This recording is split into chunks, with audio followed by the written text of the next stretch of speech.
اور پھر ہوا کو حکم دیا جاتا تھا اور ہوا اس سارے کے سارے لشکر کو اڑا کر جہاں جانا ہوتا تھا لے جاتی تھی۔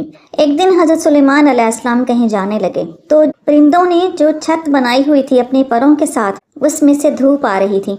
حضرت سلیمان علیہ السلام نے دیکھا کہ تمام قسم کے پرندے موجود ہیں لیکن ہدہد نہیں ہے۔ حضرت سلیمان علیہ السلام کہنے لگے ہدہد کدھر ہے؟ اس نے مجھے بتایا بھی نہیں اور وہ ادھر ہے بھی نہیں۔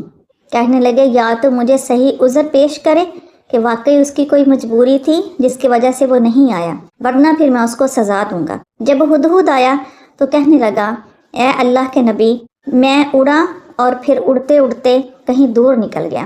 کہنے لگا میں جس علاقے کی طرف چلا گیا وہاں ایک ہدہد کے پاس باتیں کرنے لگا اور میں نے دیکھا کہ وہاں ایک عورت حکومت کرتی ہے۔ قرآن پاک نے کہا کہ ہدہد نے کہا انی وجدت امرأۃ تملکها وأوتیت من کل شیء ولها عرش عظیم۔ وہ کہنے لگا کہ میں نے وہاں ایک عورت کو پایا جو ان پر حکومت کرتی تھی اور اس کو ہر چیز دی گئی ہے اور اس کا بہت بڑا عرش ہے یعنی تخت ہے۔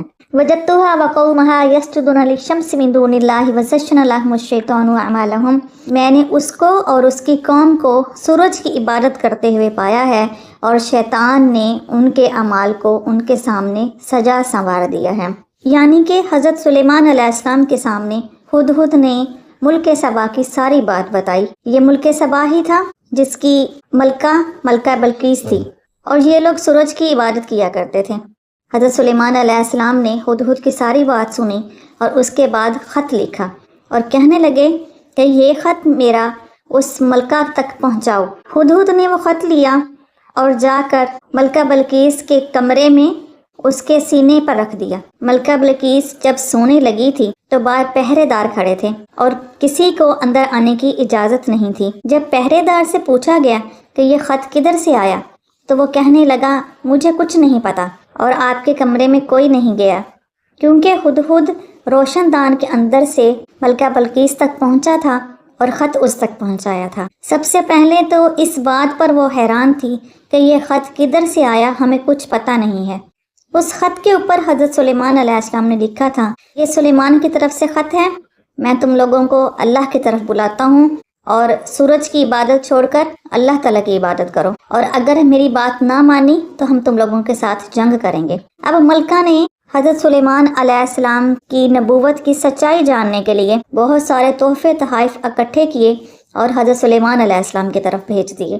حضرت سلیمان علیہ السلام نے وہ تحائف یہ کہہ کر واپس کر دیے کہ اللہ کی دی ہوئی ہر چیز میرے پاس موجود ہے، مجھے آپ کے تحائف کی ضرورت نہیں ہے، تم لوگوں کو دین کی طرف بلاتا ہوں، شرک چھوڑو اور اللہ کو ایک خدا مانو۔ ملکہ بلقیس نے جب تحفے واپس آئے دیکھے تو حیران ہو گئی اور ارادہ کر لیا کہ اللہ کے اس بندے کو خود جا کر ملیں گے۔ جب ملکہ بلقیس کے آنے کی خبر حضرت سلیمان علیہ السلام تک پہنچ گئی تو حضرت سلیمان علیہ السلام نے سوچا کہ ملکہ بلقیس کو ایک اور معجزہ دکھانا ہے، اور وہ یہ کہ اس کا تخت اس کے ادھر آنے سے پہلے مجھ تک پہنچ جائے۔ جب حضرت سلیمان علیہ السلام نے یہ بات کی تو ایک جن نے کہا کہ میں آپ کو وہ تخت لا کے دیتا ہوں۔ قرآن پاک نے اس کی ایسے منظر کشی کی ہے۔ اللہ تعالیٰ فرماتا ہے وَقَالَ عِفْرِيتٌ مِّنَ الْجِنِّ أَنَا آتِيكَ بِهِ قَبْلَ أَن يَقُومَ مِن مَّقَامِكَ۔ عفریت جن میں سے کسی نے کہا کہ میں آپ کو وہ تخت لا کر دوں گا اس سے پہلے کہ آپ اپنی جگہ سے کھڑے ہو جائیں، یعنی اتنی ہی دیر لگے گی کہ تخت پر سلیمان علیہ السلام بیٹھے تھے، بیٹھے بیٹھے کھڑے ہوں گے، تخت ان کے پاس آ جائے گا۔ لیکن حضرت سلیمان علیہ السلام نے کہا نہیں، یہ بہت زیادہ دیر ہے، مجھے اس سے بھی جلدی چاہیے۔ اور پھر کیا ہوا؟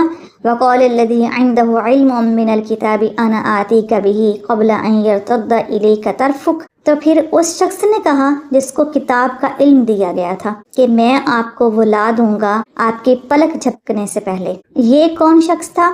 یہی آصف بن برخیہ تھے، جس کے بارے میں خود اللہ کہتا ہے جسے میں نے علم دیا تھا کتاب کا، اور ان کے یہ درجات اسی لیے تھے کہ یہ اللہ کی کتابوں کے عالم تھے اور ان کے پاس اسم اعظم تھا، یہ اللہ کی بہت زیادہ عبادت کرتے تھے اور حضرت سلیمان علیہ السلام کے دور کے ایک کامل ولی تھے۔ آصف بن برخیہ نے اپنے علم کے زور پر حضرت سلیمان علیہ السلام کی پلک جھپکنے سے پہلے ملکہ بلقیس کا تخت لا کر حضرت سلیمان علیہ السلام کے قدموں میں رکھ دیا۔ حضرت سلیمان علیہ السلام نے اس میں تھوڑی سی تبدیلی کی اور پھر وقت آ گیا ملکہ بلقیس کے آنے کا۔ جب ملکہ بلقیس آئی ہے تو حضرت سلیمان علیہ السلام نے کہا، اے ملکہ، کیا تیرا تخت ایسا ہی ہے؟ وہ کھڑی دیکھتی رہی اور حیران تھی، اور پھر کہنے لگی ایسا نہیں ہے لیکن تقریباً ملتا جلتا ہے۔ اس کے بعد حضرت سلیمان علیہ السلام نے اس کو محل کے اندر داخل ہونے کا کہا۔ جب ملکہ بلقیس اندر داخل ہونے لگیں تو انہوں نے دیکھا کہ حضرت سلیمان علیہ السلام کے عظیم الشان محل کا فرش جو تھا وہ سمندر کے اوپر تھا، نیچے سے دریا کا پانی بہہ رہا تھا، اور اوپر فرش تھا شیشے کا بنا ہوا تھا، اور بلور کے فرش کے نیچے سے مچھلیاں اور پانی نظر آ رہا تھا۔ ملکہ بلقیس سمجھی کہ شاید یہ پانی ہی ہے۔ اس نے اپنے کپڑے سمیٹے اور ذرا سمیٹ کر پانی کے اندر جیسے پاؤں رکھتے ہیں، ملکہ بلقیس نے جب اپنا پاؤں رکھا تو حضرت سلیمان علیہ السلام کھڑے مسکرانے لگے کہ ملکہ ہے لیکن اس کو یہ نہیں پتا کہ یہ شیشے کا فرش ہے، یہ پانی نہیں ہے۔ اور حضرت سلیمان علیہ السلام مسکرانے لگے اور ملکہ بلقیس حیران بھی ہو گئی اور شرمندہ بھی ہو گئی، اور پھر کہنے لگی اللہ تعالیٰ نے آپ کو بہت کچھ عطا فرمایا۔ وہ بڑی نیک دل تھی، اس نے اسلام قبول کیا، اور اللہ تعالیٰ نے پھر ملکہ بلقیس کو اپنے نبی کے لیے چن لیا، اور ملکہ بلقیس کی شادی حضرت سلیمان علیہ السلام کے ساتھ ہو گئی۔ اللہ تعالیٰ ہم سب کو عمل کی توفیق عطا فرمائے۔ وآخر دعوانا ان الحمد للہ رب العالمین۔